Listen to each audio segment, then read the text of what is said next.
Hey guys, we're back for another episode of Drawn, and this week we have a panel on climate change.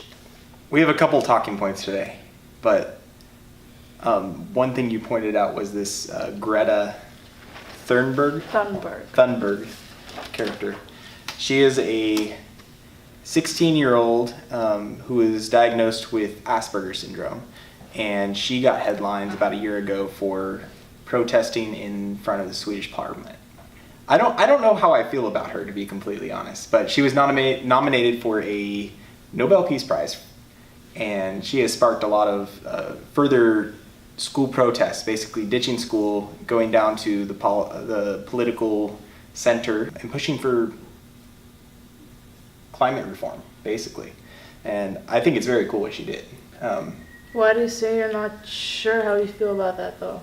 Well, I think it's not the cause, it's the method. And maybe this is my old school self, but I don't know if ditching school to go protest is the best way to go about things. But to be exactly clear, though, the reason why she initially sat down, made a sign which said school strike for climate change, and decided that every Friday she was going to skip school and go sit outside the Swedish parliament and just basically hold up the sign. She did this in light of the heat waves that Europe experienced last year, specifically the wildfires in Sweden, which are very rare. So in light of that, she decided to take such drastic action, and in my opinion, her drastic actions are what have sparked the media's attention and why she's shortlisted for a Nobel Peace Prize right now, because she's doing something that other people have not done before her. Everyone has been kind of tiptoeing on thin ice around climate change. It's been a pressing issue that we've kind of shoved to the back of our heads that we need to address sometime in the future, but why is that future not now? yeah, and I think maybe that's part of the genius of it, is she is somebody who's young. She's somebody who you would not expect to be the activist, and she's taken those opportunities to kind of make a name for herself and kind of push those agendas on her own, and gotten a lot of viral attention out of it. It's such a politicized issue now.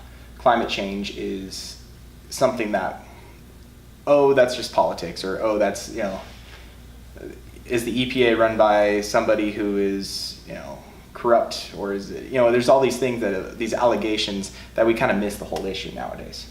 We're not dealing with the issue of what is the impact that human beings are having on the environment. We're dealing with the issue of, oh, I don't like that political party that's pushing these agendas, or I don't like, we've kind of lost our grounding. And that is the thing that I think is worth noting here, is that it's turned into a global movement. And like I said, I am at heart a skeptic, not of climate change, but just in the way I approach life. I question things before I believe them, and that's why I'm kind of like, I don't know how I feel about this girl, because she's young, she's not a scientist, she's not an expert, but yet she probably has done more for protecting the climate than most of the people that have the PhD degrees. I respect her.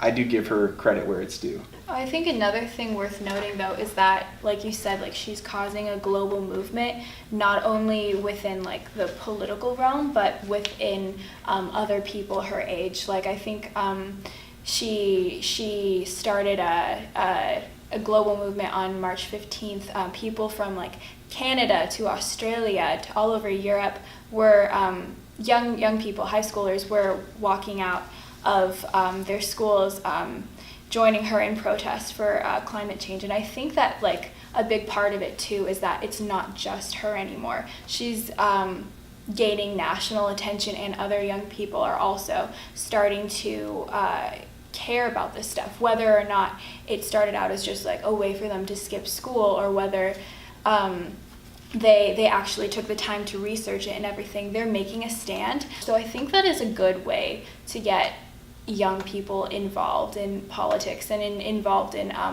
things that affect their future, especially because they are the ones who are going to be affected by this in 30, 40 years. One of the biggest pieces of legislation coming through right now is conversations around the Green New Deal. And that was one of the things we wanted to talk about today. And I think you probably have the biggest background. So can you kind of describe what it is? So, Alexandria Ocasio-Cortez's Green New Deal basically seeks to solve the climate crisis by combining action to get to zero greenhouse gas emissions and 100% renewable energy by 2030. This legislation highlights the fact that we need to act upon this as soon as we possibly can. Alexandria Ocasio-Cortez basically presented Congress with an idea rather than just a bunch of bills that would propose to alter something when it comes to sustainability. Essentially, it's a goal. I'm all for sustainability and everything, but this seems incredibly ambitious, and especially without like practical steps and bills. It seems like a really bold and possibly rash thing to be just like publicly stating, especially if you don't have the bills to back it up right now. I see the Green New Deal as a goal, and I don't think it can be anything more than that. Just as the Paris Accord is a goal. We can meet it or we could not meet it, but it gives us a place to at least measure ourselves by, and something that we can work towards. And I think in that sense, it's excellent. I think it's a great place to be.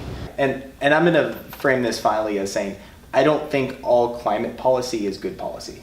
Just because we pass some sort of legislation as a result of this, that does not mean that that piece of climate legislation is good legislation. There is bad climate legislation and there is good climate legislation, and sometimes the bad gets more press than the good. So I think we're going to find out. That's about as much as I can say about it, because it's way too early to tell. We're still in the beginning stages of these grassroots movements, and we may not see the outcomes of them until some of these people start graduating from high school and starting to get to the age where they can actually participate in direct governance. When they become the senators, when they become, the business leaders that are going to have to actually push these a little bit harder. And that was my criticism of Greta in the first place, is she's 16. She's not an expert. She doesn't, in her own power, have that much authority, except in her own personal choices, which, to give her credit, she's following. Once she starts to find a job, and once she's in a position where she can actually make real decisions in her life and in her business, we'll see what happens. We'll see if she's even that same person, because a lot of the times people change. Thank you guys for tuning into our episode of Drawn as we discuss the hot debate of climate change. Like, subscribe, and see you guys next week.